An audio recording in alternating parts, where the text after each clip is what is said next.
I'd like to briefly introduce us to Dr. Julian Baggini, who is a philosopher, journalist, and the author of over 20 books about philosophy that's accessible to all. He notably wrote a book on David Hume called The Great Guide, and he speaks regularly at conferences at schools, encouraging individuals to question the impurities in the world. It is a great honor to have you with us today. And to start us off, could you briefly give an overview of David Hume and why he's important in the field of philosophy? Thank you very much. Well, I'll try not to take the whole half hour with the overview, and well done for pronouncing my name correctly, which is more than most professional journalists to do, so well done. Well, David Hume was an 18th century philosopher, Scottish. He's known these days as an empiricist, which basically means that he was the kind of philosopher who thought that the most important source of knowledge we had was the sort of experience and experiment, observation, in contrast to philosophers who are more typically called rationalists, who thought that, you know, with a good understanding of logic and reason, you could pretty much work out all the important issues by pure principles of rationality alone. He was, in his lifetime, very successful as a historian and an essayist, but not so much as a philosopher.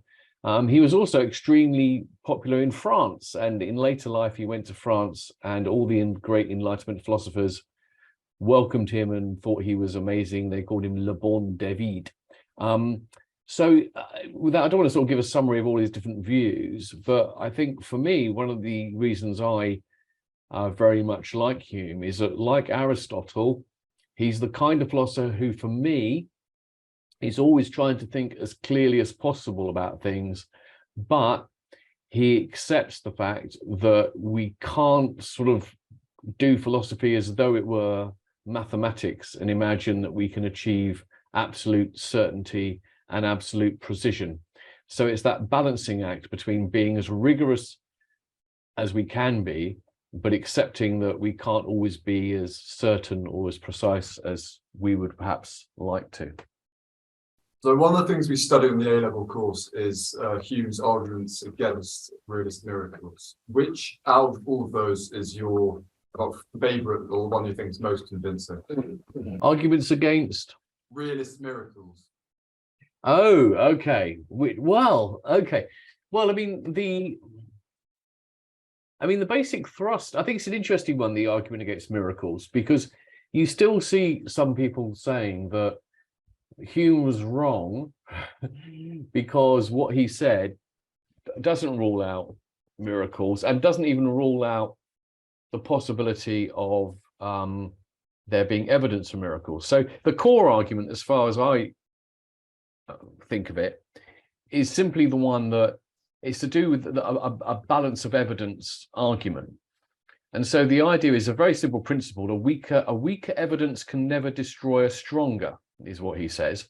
And that's a basic principle of science. But if you think about it, it's quite nicely put, because often we say we should follow the evidence, but saying a weak evidence should never destroy a stronger admits the fact that there actually can be evidence for two sides of a debate. There can be evidence for and there can be evidence against. It's not that all the evidence is all on one side. But the point is that some evidence is stronger, and weaker evidence can't destroy stronger evidence. Now, Hume's argument was essentially, I think it's sometimes mistaken to be an argument about what is possible in all possible worlds, if you like. He's not saying that it's inconceivable to imagine a situation where there was such strong and convincing evidence for miracles that it would be stronger than the evidence that there are no miracles. And what he's saying is he's describing the world as we find it. And in the world as we find it, there simply is and never has been any evidence strong enough to attest to the occurrence of a miracle being something which breaks the law of nature. And some people may disagree about that as a definition of a miracle. Because it always ends up being testimony and words of someone.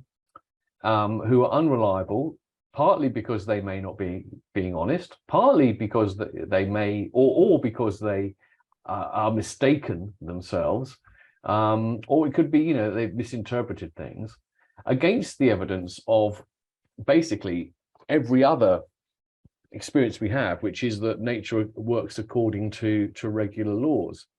Now, if someone says, yes, but what if God appeared to the whole of humanity at once and, spoke to them all and et cetera, et cetera. I mean, I don't think Hume considers that in his argument, not because he's silly, but because there's no point in considering something which has never happened and we've got no reason to think will happen. So I think his argument against miracles is one which is very powerful, given the weak evidence we have for miracles at the moment. I don't think it's an argument which says that it's literally inconceivable there could ever be strong enough evidence for a miracle. But that's something that, Hume scholars might disagree on. Some might say that Hume genuinely thinks his argument shows that it's just inconceivable. Sorry, just so the reason why I don't think that's the case is that it goes back to this thing about Hume being an empiricist. Hume wasn't really interested in thinking about what was logically possible in abstract terms. He was always interested in what we should conclude about the world as we observe it. Do follow up if any of my answers you don't think are adequate and you'd like some follow up, please do. Well, do you think Hume's racist views devaluate any of his arguments? Okay, well, it's an important question. I don't think they devalue any arguments other than the argument he gave. Well, it wasn't really an argument for his racism. When somebody expresses a view or gives an argument for something which we now judge to be terribly wrong, I think it's important to ask ourselves if that reflects some deeper problem with their thinking. Okay, so it's not just, we shouldn't just say very quickly, oh, well, he's an 18th century white man from Scotland. We should expect that he was probably racist, everyone else was, end of story. Sometimes the prejudices that people had in the past show there's something systematically wrong with their thinking, okay? But in the case of Hume, I really don't think that is the case. In this case, it's a good reminder that even people who are generally right about many things, and even people who are decent human beings, can make very bad mistakes, and no one is immune from that. I think it's a very important reminder. But the point is that when Hume said that he was, and remember he said, you probably know this, he says, I am apt to suspect. And then he said this view about the non-white races being less intelligent. That was based on what a lot of people took to be kind of evidence. It wasn't sort of like scientific studies, but a lot of people thought that, if you look around, you just see that, it's the white races which have become the most advanced, etc. Now we can see that's very, very bad evidence. But remember also that not very long ago, there were people who thought that the evidence was very clearly the case that women were the weaker sex and were intellectually inferior because they were, they burst into tears too often. And that was a view that a lot of people had fairly recently. Some people still do. And some of the people who had those views were women themselves, actually. It wasn't just a view that, it wasn't like for all of history, women have been feminists and they've just been kept in their place. It was a view that was shared by a lot of people. So in Hume's case, it was the mistake was he took, and he had it in a footnote, so I think he realized it wasn't a strong argument, but he thought the evidence suggested that probably white people were superior, and he was simply wrong about that. Now, the reason that shows nothing systematically wrong with his philosophy is that he was committed to the view that belief should be based on evidence. And therefore, it just seems obvious that if Hume had a bit more sort of gave more time to it, had more evidence, he would retract it. There's a similarly, by the way, a similar case about Aristotle. So Aristotle, as you may know, first of all, he defended slavery, and secondly, he had views about the inferiority of women, again, like most people did. Well, Edith Hall, who is a classicist and a woman and a feminist, says that this is no argument at all against Aristotle's philosophy for the same reason, because Aristotle's basic approach was like Hume's, based on the study of things as they are and reaching those conclusions. And therefore, to be a good Aristotelian today, you would not agree with what he said at the time about women.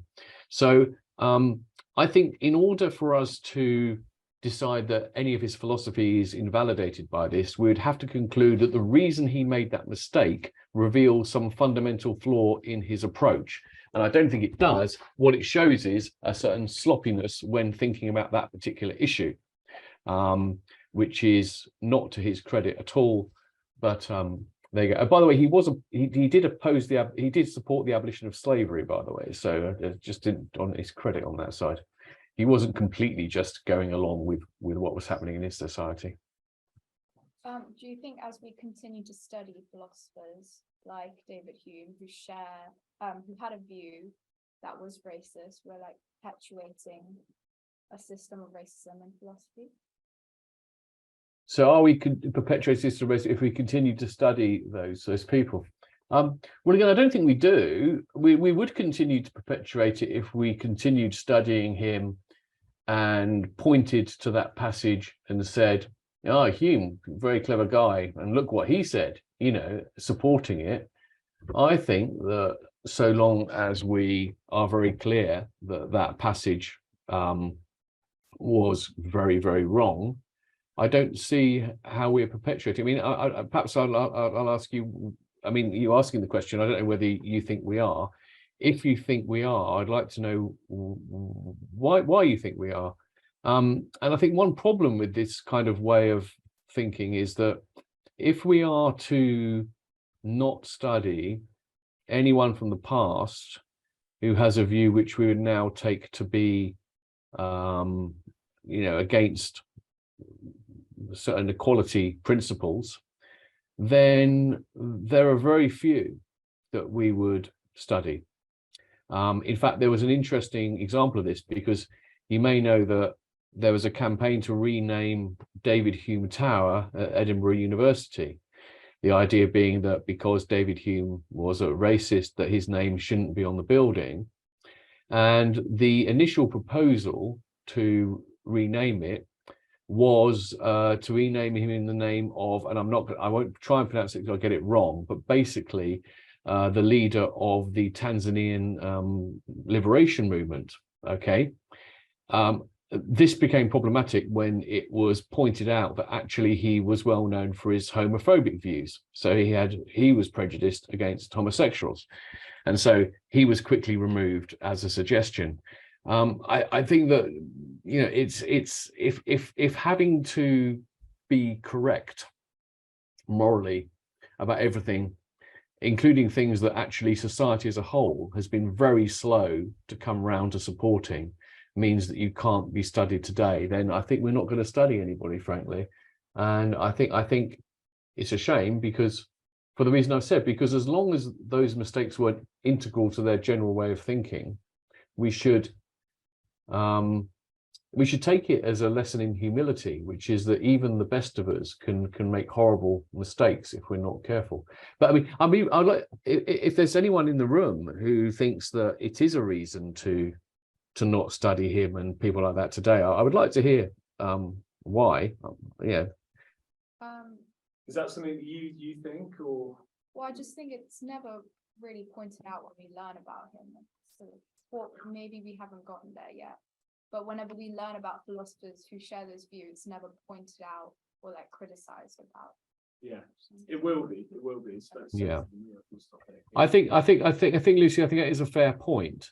And I think that it's very, often we study the so-called great people of the past as though they were kind of, greater than they were. And I think it's important that we also pay attention to what they got wrong and their flaws. Because apart from anything, again, it's a good reminder that a lot of these kind of assumptions, racist assumptions, sexist assumptions, homophobic assumptions, and so forth, are quite deep rooted. And, you know, you may not notice they're not always as obvious as Hume's footnote. Sometimes these sort of, you know, colonial and ways of thinking are more subtle. So I think we should be alert to them. It should be something that students are told about. They shouldn't be told that, you know, basically people like Hume and everything were just totally wonderful human beings who got everything right. So I do think that's right. Yes. So Hume is an empiricist. He pointed out the problem in inductive reasoning, hence the conclusions only ever probable and never true. Does that mean scientific method is fundamentally inaccurate and shouldn't be taken as a method to uncover truth? Well, I don't think it does. I mean, yeah, it depends what you expect of the scientific method, okay? So there are some people who talk about the scientific method, well, first of all, as though it were clear what it is. What's interesting about the scientific method is that there's been quite a lot of theory about it, and not always a lot of agreement. And you hear a lot of scientists say that they read what philosophers have said about the scientific method, and they think, well, sorry, that's not what we do, actually. So, so first of all, we've got to be careful about that, the scientific method. There are rather scientific methods, and there's a broad scientific approach. If we were too confident about what science could do for us, and too convinced that science was the route to certain objective eternal truth, then the problem of induction might make us, perhaps should make us, a bit more modest about that.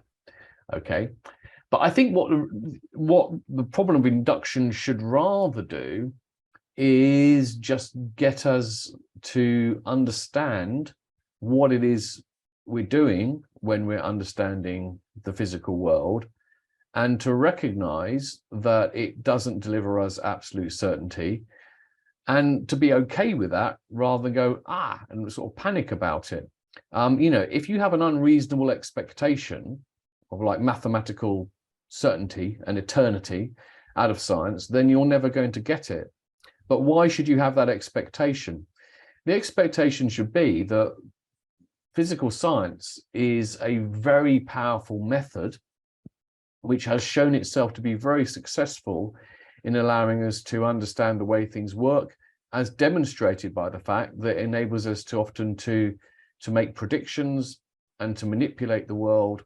So, for example, you know, science gets people to the moon, it puts satellites in space, it puts medicines in bodies which fix people. So, you know, we have a very good reason to think that it delivers us things which are powerful, important, and in some important way correspond to the way the world is, right? So I don't see that realizing, yes, but, you know, the problem induction shows that none of this is certain. None of this gives us cast iron guarantees. Well, you know, how big a guarantee do you want? You know, I mean, it's a bit like if you have a friend. Imagine you have a friend, you know, problem of induction with a friend. Do you trust your friend? Your friend is there for you. They're there for you when you were ill. They were there for you when you had a breakup. They were there for you when you needed whatever. They've been there for you again and again and again, right? I mean, do you turn around and say, well, yeah, but, you know, I could be like the chicken. Maybe next time you won't be there for me. You know, why should I trust you? You know, the fact that you've shown yourself to be a good friend 100 times so far, I've done my philosophy. The problem of induction tells me, I'm not sure that proves that you're not going to not trust me the next time, you know. Now, that sounds a bit crazy, but it's true. Logically, it's always possible you'll be let down by your friend the next time. But the way to live in the world is to, you know, when you have very repeated evidence that something works, in this case that a friend is trustworthy, You believe that they are. The only thing is you don't believe that with 100% absolute certainty, as though it's impossible it could ever go wrong. You just always remember that, you know, nothing in life is completely guaranteed. So I think as long as we hold scientific truth in the right spirit, which is that we've got every good reason to sort of trust what science tells us up to a point, but we know we can never be absolutely certain, I think that's fine. So Hume was obviously 18th century, living in a predominantly Christian country where you were kind of obliged to be Christian. Do you think that you can ever reconcile empiricism and faith? Okay, well, it's a good question, in part because, I mean, actually Hume, a lot of things Hume said suggested he could. I think a lot of people think, though, he was being a little bit... See, this is a difficult question with Hume. To what extent was he an atheist being careful with what he said because of his time? And to what extent was he actually more of an agnostic who genuinely thought that one shouldn't be too dogmatic in matters of religion? And I think the answer is it's somewhere kind of between the two. It seems that he did think he was technically agnostic. He kind of did believe it was too strong to say that God definitely didn't exist. But he clearly also seemed to think there was no good reason to think that God did exist. So in that sense, he was like in practice an atheist. But, you know, he was quite shocked when he went to France in later life to discover so many people who described themselves as atheists, because he thought, look, this is just... the God hypothesis is one that you kind of, you know, you work without because there's no good reason for it. You don't need to kind of turn around and say, no, God doesn't exist. In his essay on miracles, if you read it, you may remember that he actually concludes that by saying that there can be no evidence of miracles, but the Christian faith is not based on evidence, and so this is not a reason not to believe in miracles. It is to sort of simply remind ourselves that we believe in miracles through faith and not through evidence. Now, was he being honest with that, or was he just saying something to soften the blow? And maybe we'll never know. So that's a little bit complicated. Another thing I'd say about this, though, is that, I mean, it very much depends on what kind of faith you have and in what. And also what kind of empiricist you are too, okay? So an empiricist who says you must only ever believe those things for which we have evidence for, I don't think you could have religious faith as it is most generally understood. But you could be the kind of empiricist, like there are, because there are scientists. I mean, as a matter of fact, when they've done studies of these things, the majority of scientists do not believe in God or gods, but there is a significant minority who do. You often tend to hear a lot about them because things like the Templeton Foundation in America are very good at promoting these people as proof that you can be both a scientist and a person of faith. But in a way, they do show you can be those things. So there are plenty of people who think that when it comes to understanding the operations of the physical world, etc., we have to be good empiricists, but that there may well be more to the universe than that which can be tested scientifically, and we can believe that through faith, maybe perhaps because through religious experience, a direct experience, what people think to be a direct experience of God. So it is quite complicated. What I think you couldn't be is a kind of person who has the kind of religious faith which asserts things which go in the face of empirical evidence. Okay, so what kind of things could that be? Well, to be honest with you, I think any kind of religious faith which has the upshot that women are subservient to men is just something that there's the scientific evidence just isn't there for. It goes against the evidence. We have every reason to believe that men and women are absolutely equal, and that therefore there can be no sort of justification for treating one better than the other. So, but I think that if you don't believe things which, I mean, so another thing again, sorry, the obvious one is young Earth creationism, right? So the idea the Earth was created about 7,000 years ago, and the evolution is God sort of like pretending that there were dinosaurs. I think that I mean, you can make it consistent with the evidence, but I think in a way that is scientifically disreputable, if you like. So there are limits, but if you have a sufficiently sophisticated kind of faith and you're believing in things which, in a sense, science neither speaks of nor like for or against, then that can be compatible for sure. Thank you very much. Okay. What is belief for Hume, and how does belief differ from imagination? Oh, I don't know. I mean, that's a difficult question, because you see, now I'd have to sort of like ask myself about how exactly he used those particular words, and I don't think he wrote a lot about imagination. Is there anything in mind? Have you got anything in mind here when you're asking that question? Or well, not specifically, but I mean, just his views on belief and how, like, our definitions of imagination, I just want to see how they differ. Oh, I see. Well, I mean, well,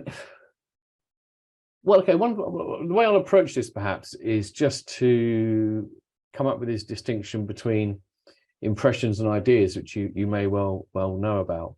So the idea here is that he believes that all are ideas, and ideas are things that we can hold in our mind through memory or through imagination. Things like this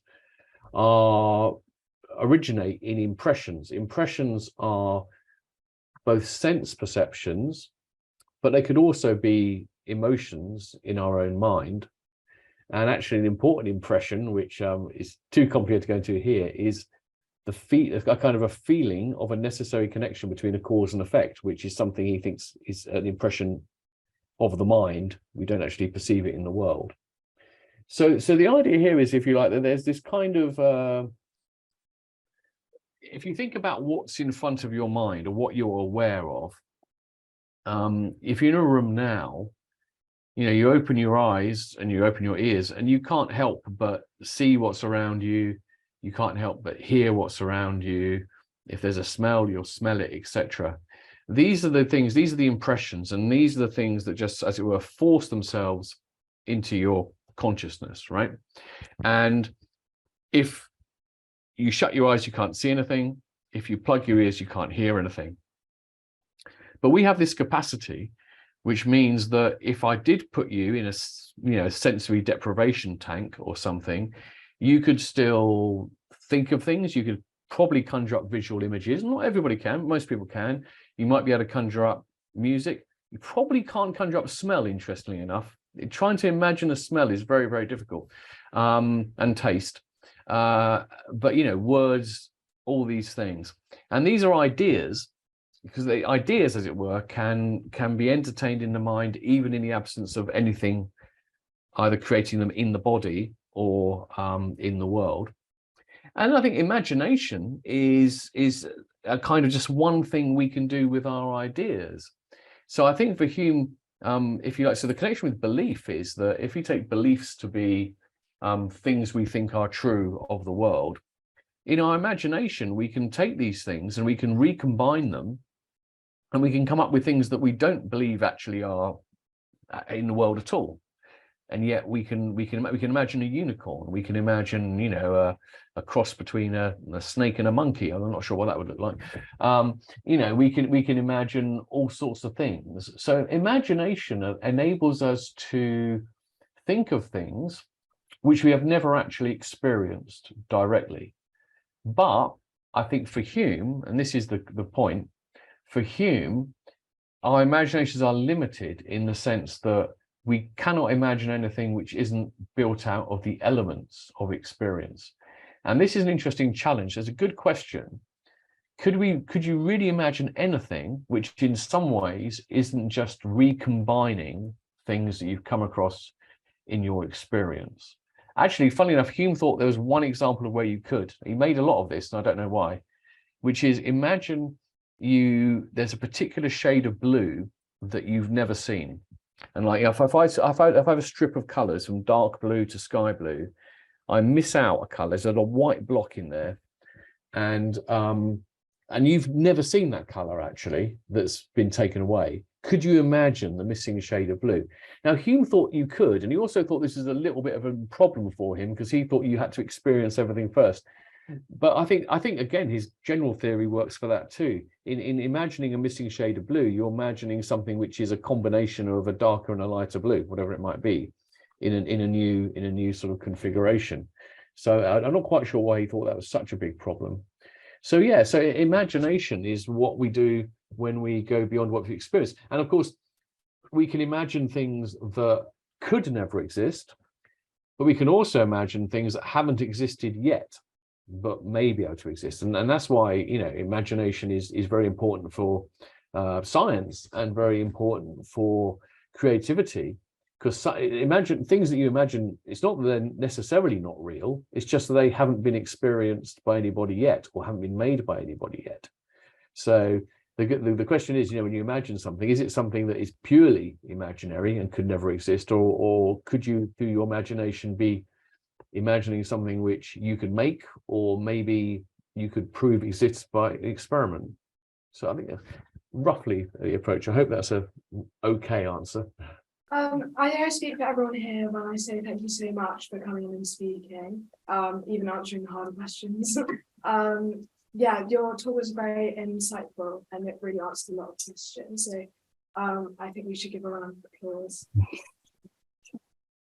Well, thanks very much. And yeah, maybe come and see you in person one day. And good luck with, let me see. Oh, well, exams are probably coming up. They probably seem quite a long way away, but they're not really. But good luck with them when they come.